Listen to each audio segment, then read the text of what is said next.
President Lee arrives with a $350 billion investment pledge and a shipbuilding gift. Can economic statecraft ease Trump's push for higher defense costs?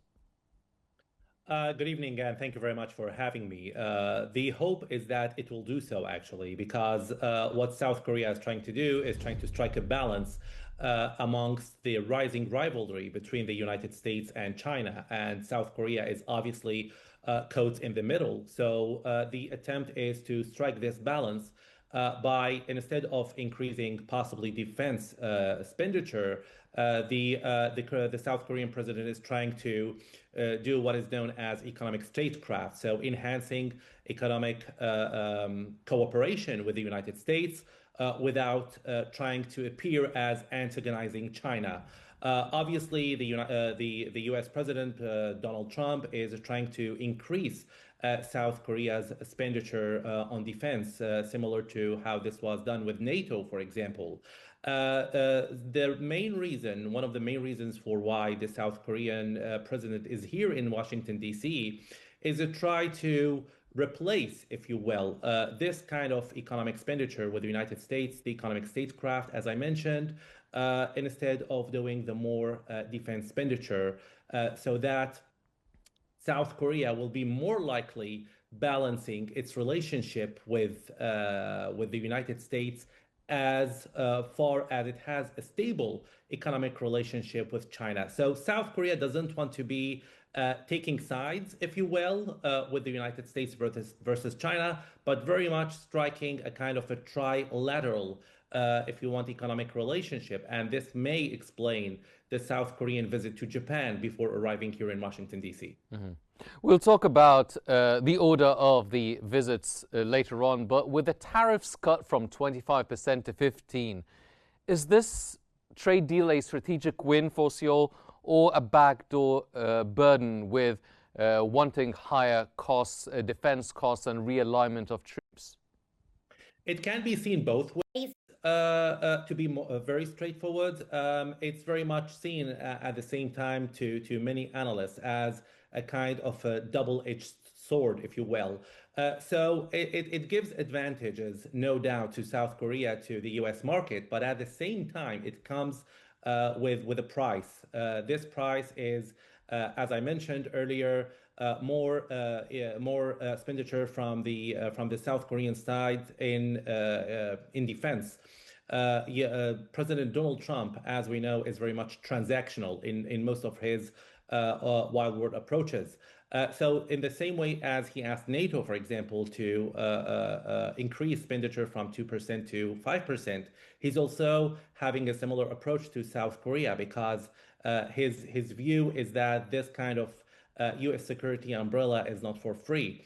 However, South Korea is very much hesitant to be spending more on defense and military support because of the raising, as I said, rivalry with China. And South Korea doesn't want to be seen from Beijing as taking sides. So this kind of more spending and doing, as I said, the economic statecraft is hoping to get this kind of balanced relationship. However, this cut of tariffs, as I mentioned, is not coming free of price. So South Korea will have either to increase its military expenditure or try to work closely with the United States on other sectors. Mm-hmm. And as we know, the South Korean president is going to Philadelphia to visit the Hanwha Harbor, as we know, where the South Korean industry is committed to work on developing the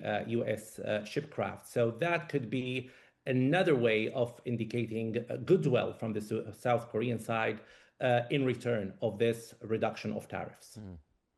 Now, let's go back to the order of the tour of Lee Jae-myung. Now, South Korean president chose Tokyo first and then Washington. So does this signal a new triangular axis against Beijing, or is it just survival diplomacy? I don't see it as an axis against Beijing as much as trying to indicate emphasis on regional alliance. And again, it's not possibly against Beijing, but trying to reinforce the regional diplomacy that South Korea wants to have a good relationship with its neighbors. So starting with Japan, going to the United States could possibly indicate that the South Korean diplomacy is very much focusing on regional order, giving it very high priority in its diplomatic relationship versus like alliance against China. So there is a clear message, in my opinion, that Japan first is an indication to China that it's not building an alliance against Beijing as much as trying to reinforce, if you will, regional order. And the relationship with the United States is coming under this umbrella very much with economic cooperation rather than military cooperation and defense.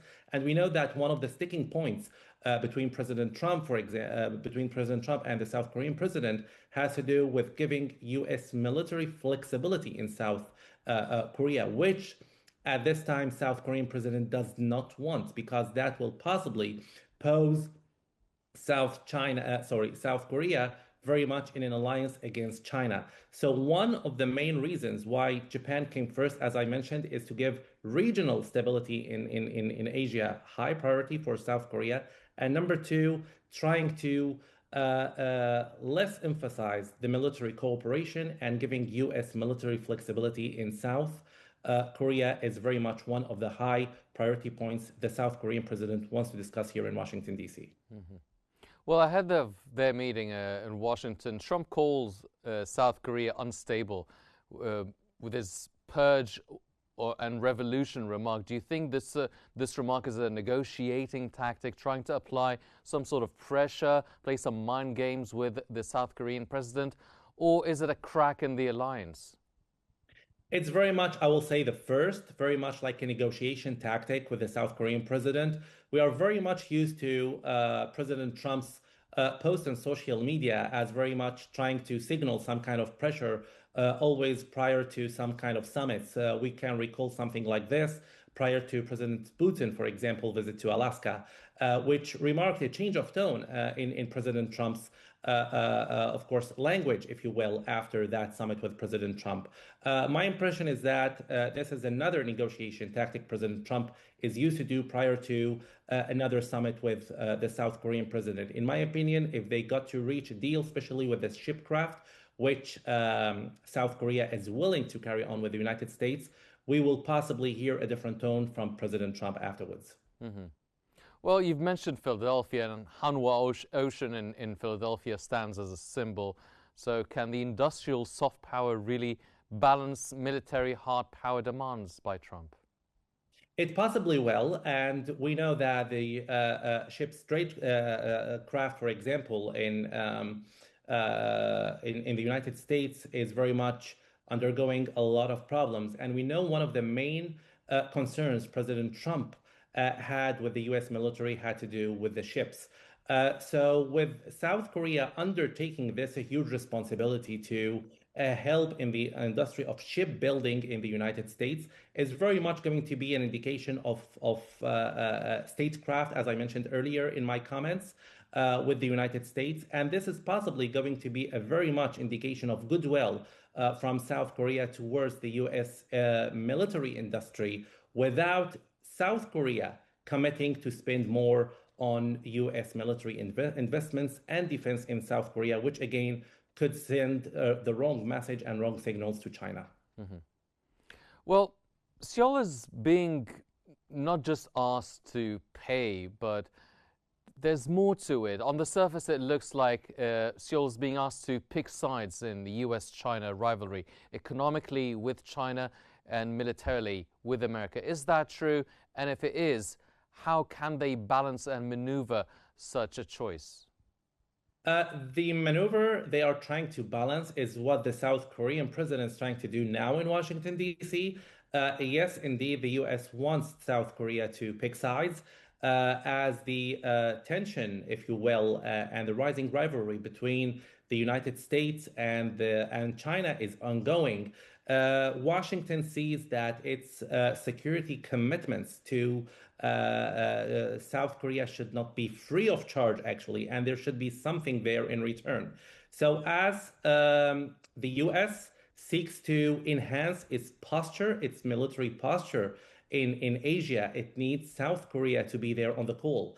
That is, again, what South Korea doesn't want to be part of. It wants to avoid being part of this US China rivalry. So instead of trying to be seen as investing more in the military, as the US wants it to be under Donald Trump, of course, it's trying to enhance this kind of economic cooperation. So that will balance its economic cooperation with China and what seems to be a military cooperation with the United States. So while South Korea is asked indeed to be like picking sides, the South Korean president wants to try to strike this balance. And this is why there has been delegations sent from South Korea before this visit trying to ask President Trump to avoid talking about giving US military flexibility in South China. And the message was clear from South Korea.